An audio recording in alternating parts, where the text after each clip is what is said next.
Welcome to Bible Study with Faith, where I'm reading the Bible out loud to you in a way that's easier to understand. This is the book of Numbers, and we are on chapter 18. The Lord said to Aaron, "You and your sons and your family are to bear the responsibility for offenses connected with the sanctuary, and you and your sons alone are to bear the responsibility for offenses connected with your priesthood. Bring your fellow Levites from the ancestral tribe to join you and assist you when you and your sons minister before the tent of the covenant. They are to be responsible to you and are to perform all the duties of the tent. But they must not go near the furnishings of the sanctuary or the altar. Otherwise, both they and you will die. They are to join you and be responsible for the care of the tent of meeting, all the work at the tent, and no one else may come near where. Hold on. They are to join you and be responsible for the care of the tent of meeting, all of the work at the tent, and no one else may come near where you are. It's a broken sentence to me. I'm going to keep going. You are to be responsible for the care of the sanctuary and the altar, so that my wrath will not fall on the Israelites again. I myself have selected your fellow Levites from among the Israelites as a gift to you, dedicated to the Lord to do the work at the tent of meeting. But only you and your sons may serve as priests in connection with everything at the altar and inside the curtain. I am giving you the service of the priesthood as a gift. Anyone else who comes near the sanctuary is to be put to death." I can always tell when it's actually God speaking. It feels like him when we read the word, and it is actually him, as in comparison to reading something that someone else wrote because it was cleared by God. But it was God will appoint others like Moses and Aaron and many other people throughout time to fashion law in his name, and they do go to him and pray to him and make sure. And Moses, for instance, was able to actually speak to God himself in the presence of him and ask him, if this is what you want to do, I need you to tell me exactly what to do. And sometimes he would say, I need you to delegate these people, these followers, to guide everybody and to make these laws. And he would do that quite often when people were overwhelmed with groaning and wailing and sinning and all these things. It became overwhelming for just one person to take care of. So this is how we see a lot of writing in the Bible that sometimes is really off and we just don't understand. And it's because that's mankind making laws of the land with God's blessings. Most of the time, we have to trust that only his words got into the Bible, but unfortunately that's not so. And that's why there's also statements in the Bible that do let people know that when they pervert his word, that is unforgivable. It is punishable. It is a punishable sin. I don't want to use the word unforgivable because they say also that it says in the Bible also that all sins are forgivable by the blood of Jesus Christ. We just haven't gotten to that part yet.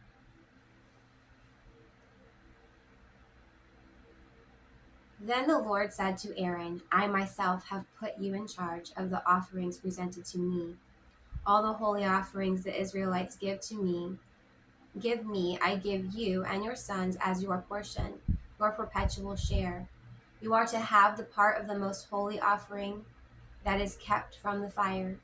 From all the gifts they bring me as most holy offerings, whether grain or sin or guilt offerings, that part belongs to you and your sons. Eat it as something most holy. Every male shall eat it. You must regard it as holy.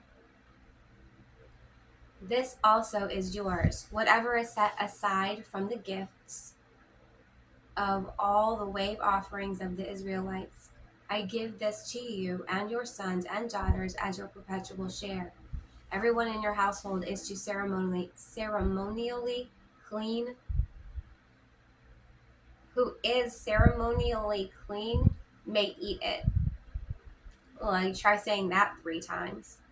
I give you all the finest olive oil and all the finest new wine and grain they give the Lord as the first fruits of their harvest. All the land's first fruits that they bring to the Lord will be yours. Everyone in your household who is ceremonially clean may eat it.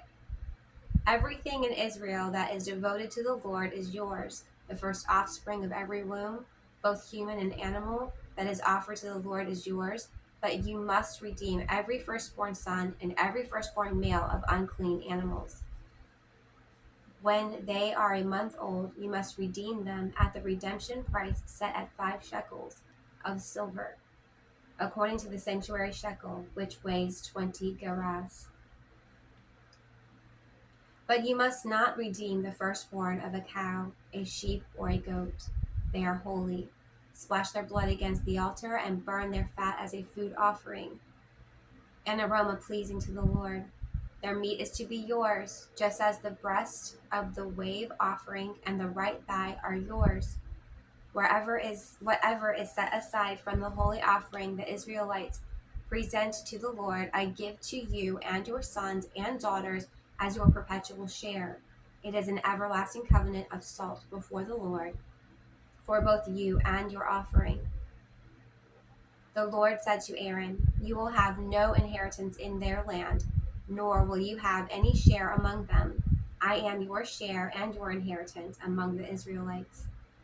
I give the Levites all the tithes in Israel as their inheritance in return for the work they will do while serving at the tent of meeting.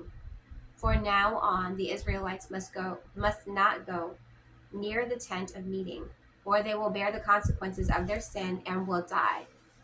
It is the Levites who are to do the work at the tent of meeting and bear the responsibility for any offenses they commit against it. This is a lasting ordinance for the generations to come. They will receive no inheritance among the Israelites. Instead, I give to the Levites as their inheritance the tithes that the Israelites present as an offering to the Lord. This is why I said concerning them, they will have no inheritance among the Israelites. The Lord said to Moses, speak to the Levites and say to them, when you receive from the Israelites the tithe I give you as your inheritance, you must present a tenth of the tithe as the Lord's offering.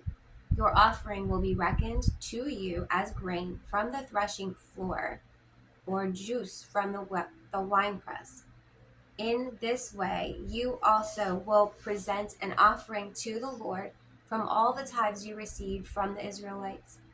From these tithes you must give the Lord's portion to Aaron, to Aaron the priest. You must present as the Lord's portion the best and holiest part of everything that is given to you. Say to the Levites, when you present the best part, it will be reckoned to you as the product of your threshing floor or the winepress. You and your households may eat the rest of it anywhere, for it is your wages for your work at the tent of meeting. By presenting the best part of it, you will not be guilty in this matter. Then you will not defile the holy offering of the Israelites, and you will not die. That is the end of chapter 18. I look forward to reading chapter 19. If you want to catch up, all you got to do is pick up a Bible, any Bible will do, and read the book of Numbers, chapters 1 through 18. Or you can find me at Jesus is a DJ, all one word, on my YouTube channel, and I'll do the reading for you.